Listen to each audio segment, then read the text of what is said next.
I, Alex, 25, female, have something to get off my chest because I feel like I'm losing my mind over this. So, some background. I lost my mom to cancer a few years ago, and it was the hardest thing I've ever been through. She was my best friend, my rock, the person who always made me feel safe.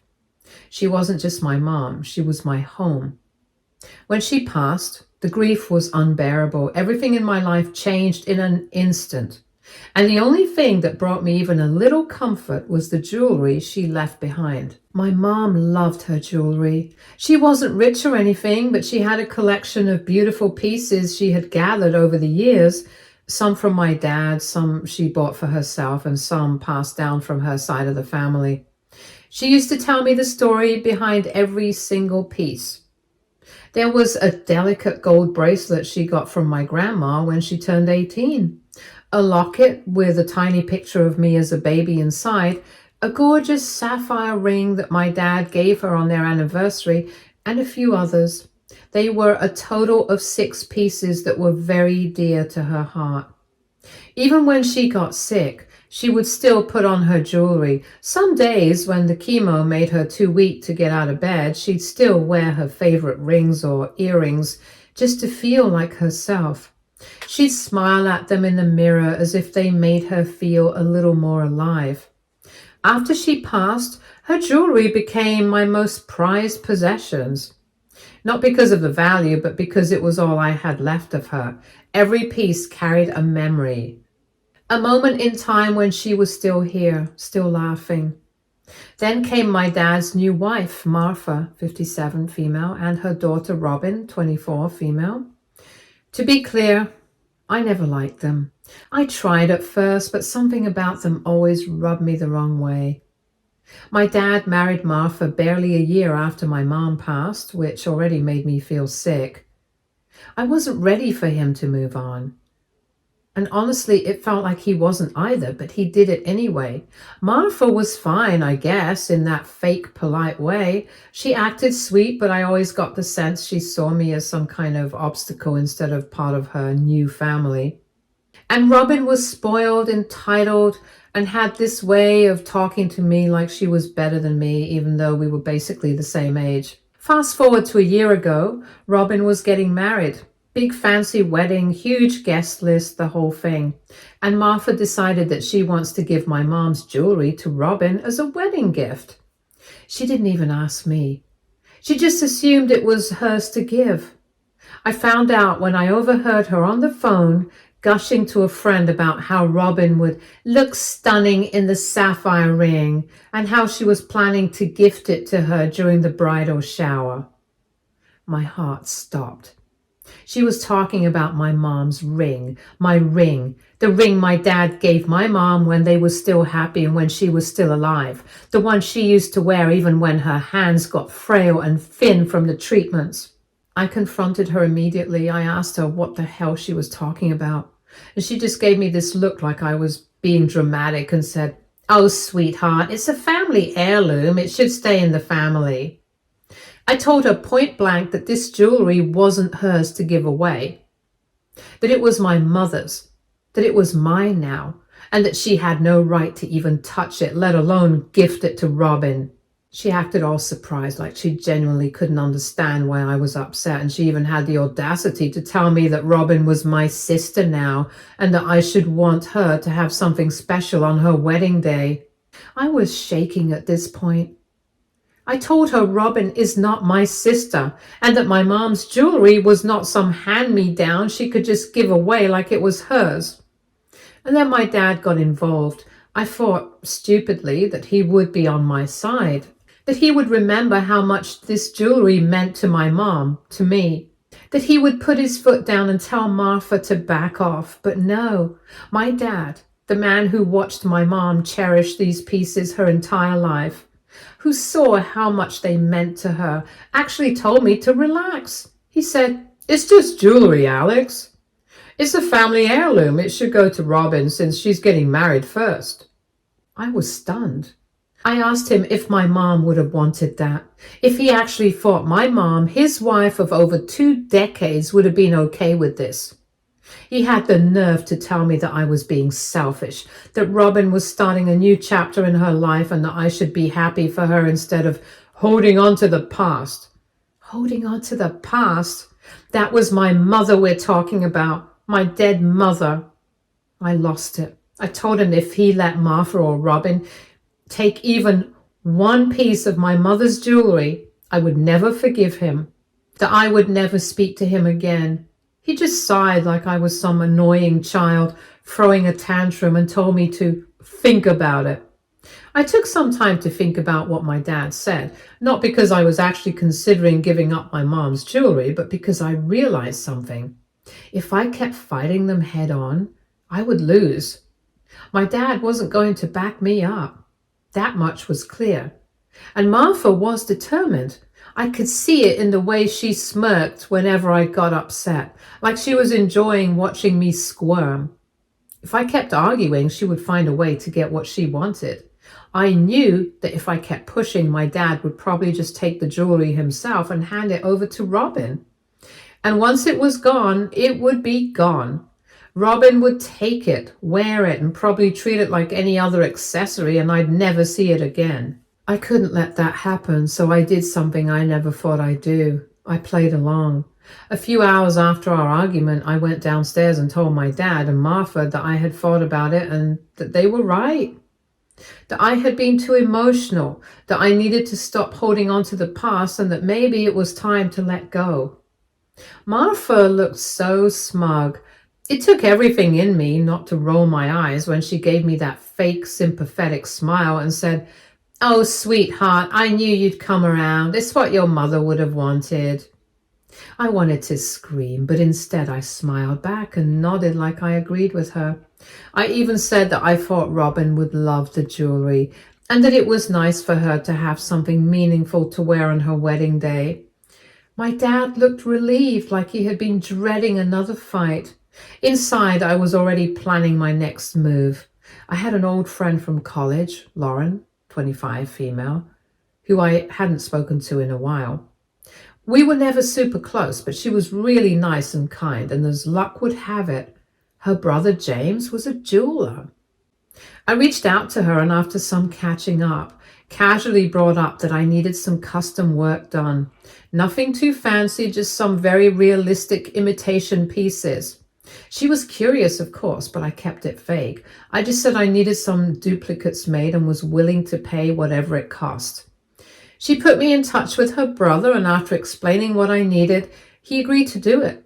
I met up with him the next week and handed over the pieces I suspected Martha was planning to give to Robin.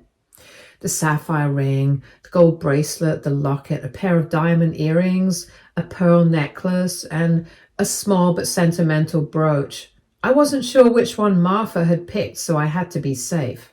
James was good at what he did, and when he handed me the finished imitations, I almost couldn't tell the difference. The weight was a little off, and if you looked really closely, you could see some imperfections, but to the average person, they were identical.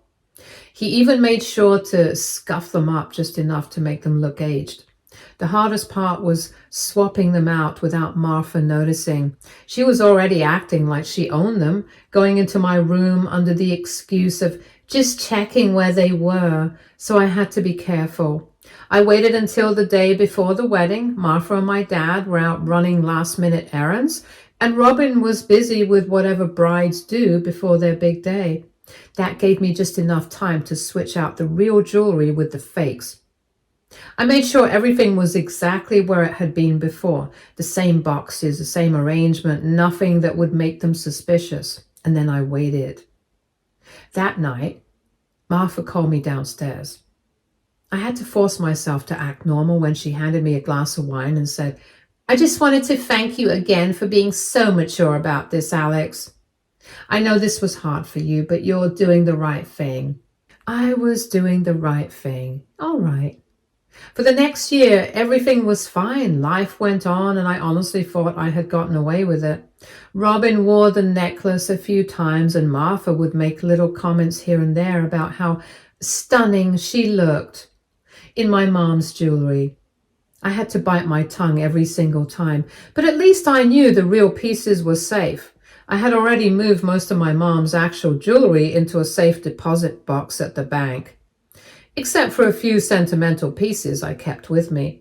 I wasn't taking any chances. I had outplayed Martha, and I thought that was the end of it. But then 2 weeks ago, I got the call. It was my dad. He sounded annoyed, like he had been dealing with some drama all day, and honestly, he had, because apparently Martha and Robin had decided to take the jewelry to an appraiser, and the appraiser told him it was fake. I almost dropped my phone. I had spent the past year thinking they would never even think to get the jewelry appraised. I mean, they took it because it was a family heirloom, right? Something passed down, not something you sell or question. Why would they need to get it appraised unless they were planning to sell it? And honestly, that realization made me even angrier than before. It just proved that I had been right all along. This wasn't about sentiment. This wasn't about family. If they had really cared about it as a family heirloom, they never would have questioned its authenticity. But no, they wanted to see how much they could get for it. I had to think fast, so I played dumb. I acted surprised. I even threw in a confused little, "Wait, what do you mean fake?" Just for effect. He told me, "The appraiser said it's not real. He said it looks good, but it's an imitation. Robin and Martha are freaking out. They think you did something." I nearly had a heart attack right then and there, but I forced myself to stay calm. "That's weird," I said. "I don't know anything about that, but why were they getting it appraised? I thought it was a family piece." That shut him up for a second. He fumbled for a response, and I could hear the hesitation in his voice. "Well, they just wanted to check the value, just to know." "Yeah, sure." I kept up the act, acting all confused and concerned. I even had the nerve to say, "Wow, that's crazy. Maybe the jeweler made a mistake. Or maybe it was always fake and Mom just never knew." I think that last part threw him off because he started defending my mom, saying that she would never have worn fake jewelry. Which, yeah, she wouldn't. But I had to make him start doubting everything to steer the suspicion away from me. Eventually, he said he'd call me later and hung up, and that's when the anxiety really hit. I know I should feel good about this. I should feel like I won, because honestly I did. I outsmarted them. They tried to take something that wasn't theirs, and I made sure they couldn't. But now, knowing that they suspect me, that's a whole other level of stress. I don't know how much they actually believe I had something to do with it, but I know Martha. She's probably livid right now. She's probably tearing through every old photo of my mom wearing her jewelry and comparing it to what she has now, trying to find proof. God, I can only imagine how Robin's reaction is. I keep telling myself that they have no real evidence, that even if they suspect me, they can't prove anything.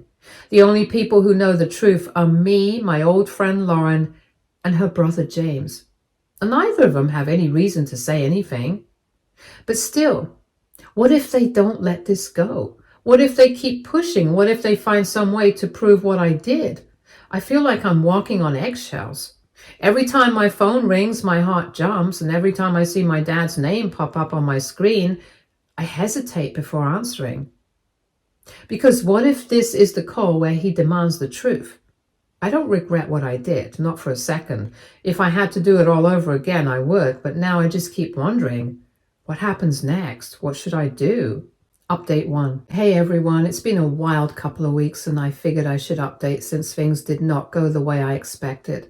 So after my last post, I was living in constant anxiety.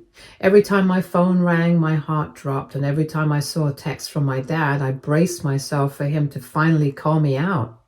I kept telling myself they had no proof and that all I had to do was stay calm and it would blow over. Well, spoiler alert, it didn't blow over. It exploded. About a week after that call, my dad showed up at my apartment unannounced.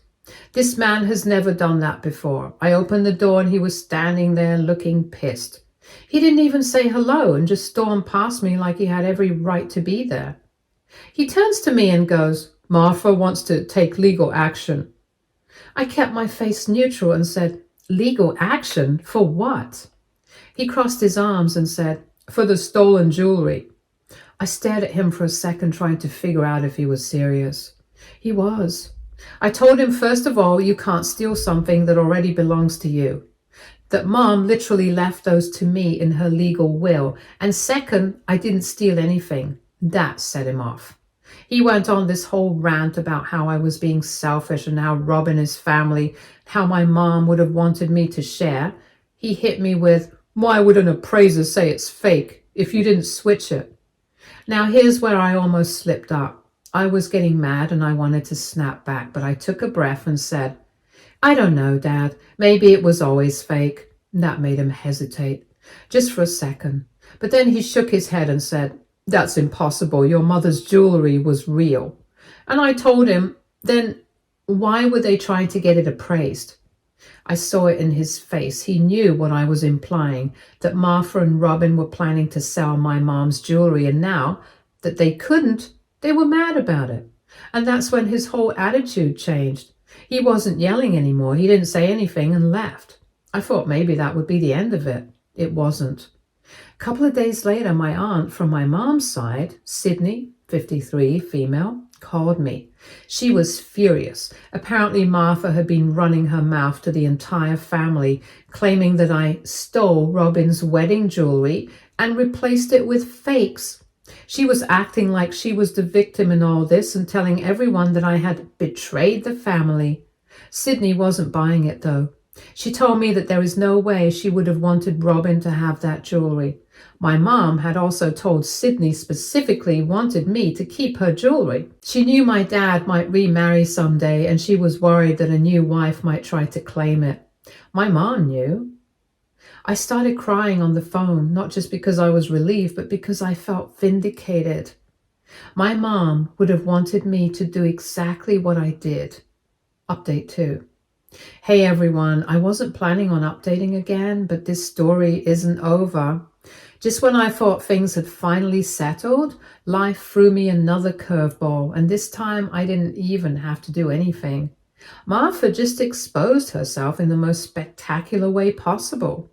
So after my last update, Martha and Robin had their big falling out.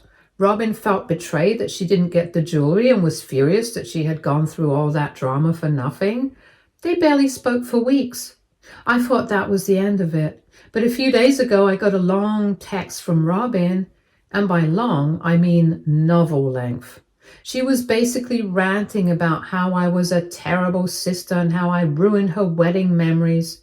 She claimed that I lied about the jewelry being fake and that she deserved the real pieces because she was part of the family now. And then she said the absolute dumbest thing she could have possibly said. I don't care if you switch them. I just want the real ones back. So she does know I switched them. At this point, I was so over this drama, I just replied, Robin, I have no idea what you're talking about. The jewelry you got is the jewelry you were given. She flipped out.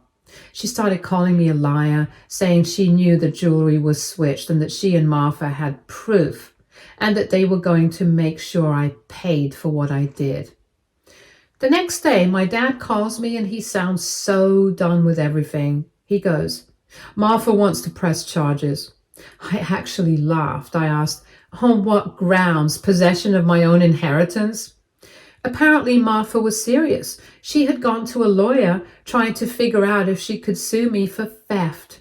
But the lawyer basically told her that since the jewelry was never legally hers to give away, she had no case. She was furious.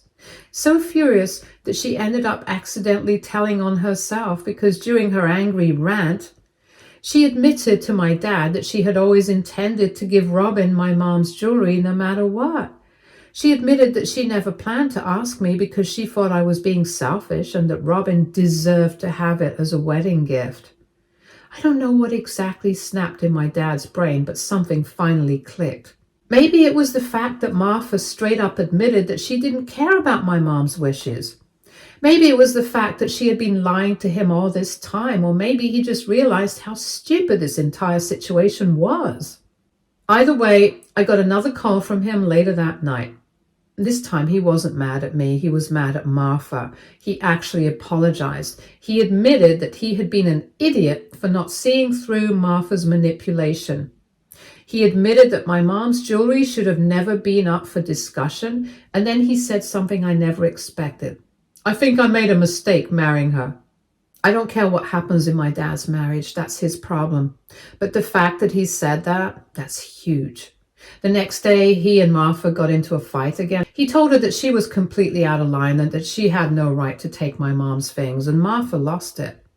She went on this huge rant about how I was turning him against her and how she was just trying to be a good stepmother by giving Robin something meaningful and how she deserved the jewelry more than I did because she was the new wife. The argument escalated, and then Martha packed the bag and left to stay with Robin for a few days. And my dad seems weirdly relieved. I don't know what's going to happen with their marriage next. Update 3. Hey everyone, I seriously did not expect to come back with another update. But well, things have officially imploded, and when I say imploded, I mean scorched earth. Nuclear level destruction. After my last update, things were weirdly quiet. Martha was still staying at Robin's place, and my dad wasn't talking about her much. And I was just minding my own business, keeping my distance. I honestly thought she might be gearing up to come back and pretend nothing happened. Instead, Martha decided that if she was going down, she was going to take everyone with her. A week ago, my dad called me. He sounded exhausted. The first thing he said was, "You're not going to believe what Martha just did." Apparently, Martha decided to go full-on crazy and started airing out every secret she could. She contacted every relative on my dad's side and started spinning this insane narrative about how she was emotionally abused in the marriage and how dad never treated her as an equal, and how I was a manipulative liar who stole from the family. She went all in. She started digging for dirt, old arguments, past mistakes, anything she could use to turn people against me and my dad. But here's where it gets really good. Martha was so focused on destroying me and my dad that she forgot one very important detail. She had secrets too, and my dad finally decided to start looking into them. So after her dramatic meltdown, my dad did something he should have done years ago. He went through their finances and he found that Martha had been siphoning money from their joint account for years. I'm talking thousands of dollars quietly disappearing into expenses that my dad never approved. Some of it went to Robin's wedding, and some of it went to God knows what, and some of it just straight up vanished. My dad was livid, and when he confronted Martha about it, she did not deny it. She just shrugged and said something like, "Well, I deserved it after everything I put up with." She married a man who paid for everything, let her daughter live rent-free, and gave her access to his money. And she still felt entitled to take more. The very next day, my dad met with a lawyer. He's officially filing for divorce. I don't think I've ever seen my dad this determined before. It's like he finally realized just how badly he was being used. Martha officially lost it. She showed up at the house while my dad wasn't home, started banging on the door, screaming about how she was being thrown away like garbage. I wasn't there, but my dad's security camera recorded her shouting about how she was going to ruin my dad in court. She ended up leaving before the cops got called. But something tells me this isn't over. Robin, being the loyal daughter she is, tried to convince my dad to fix things with Martha. She told him that if he really loved her, he wouldn't let me come between them. My dad told her that this has nothing to do with Alex. This has everything to do with her mother being a liar and a thief. She told my dad that if he divorces Martha, she's cutting him off forever. And my dad just said, okay. She did not expect that answer. She started crying about how family is supposed to stick together and that he's all she has left. My dad didn't say much and just hung up the call. I don't think I'll be updating again because honestly, I'm done with them. But I just wanted to share this final update because I never expected things to blow up this badly. Update 4. Hey Reddit. I know I said I wouldn't update again, but trust me, you're going to want to hear this. I wasn't expecting this level of chaos, but honestly, it's a kind of poetic justice. After my last update, Martha finally seemed to accept that the divorce was happening. Instead of laying low and figuring out her next move like a normal person, she decided to double down on being the absolute worst. She went around telling everyone that my dad was abandoning her and that I had manipulated him into leaving her. She even had the audacity to claim that my dad had been emotionally abusive to her and that she was the victim in all of this. She even tried to fight the divorce and demand spousal support, even though she had been stealing money from my dad for years. Her logic was that she had given up so much to be with him and deserved to be compensated. Thankfully, my dad's lawyer was way ahead of her. Since my dad had clear proof that she was siphoning money, her little spousal support attempt completely backfired. Not only did the court deny her request, but now she's facing a potential lawsuit to pay my dad back. She lost everything. After losing the spousal support case and being completely cut off by my dad, Martha tried one last desperate move. She showed up at my dad's house, claiming she needed to get some of her things. Now, my dad isn't stupid. He knew she didn't leave anything valuable behind. So, being the petty king that he is, he told her to send him a list, and he'd have everything mailed to her. She started banging on the door, screaming about how he owed her at least a face-to-face conversation. When that didn't work, she started fake crying about how she just wanted to talk. But my dad just told her to go home. She finally stormed off, but not before yelling that he would regret this. And it gets better. Robin had dramatically told my dad that she was cutting him off forever if he went through with the divorce. That lasted about a month. Then she realized something very, very important. She needed money. Robin had always depended on my dad's generosity. He helped her with rent, covered some of her wedding costs, and even gave her extra cash when she was struggling. But now that gravy train was officially over, and Martha was not willing or capable to help her financially. Robin came crawling back to my dad. She actually had the nerve to call him, sobbing about how she didn't mean it when she said she was cutting him off. She went on about how families should stick together and how she was struggling so much without his help. And my dad told her, word for word, "Robin, I hope you figure it out, but I'm not your ATM." And then he hung up. She tried calling back multiple times, but he blocked her. This all started because Martha and Robin thought that they could take what wasn't theirs. They thought they could erase my mom's memory, manipulate my dad, and bully me into giving up what was rightfully mine, and now they have nothing. I also want to thank all of you for your kind comments. Stay tuned for more stories from our girl relationships.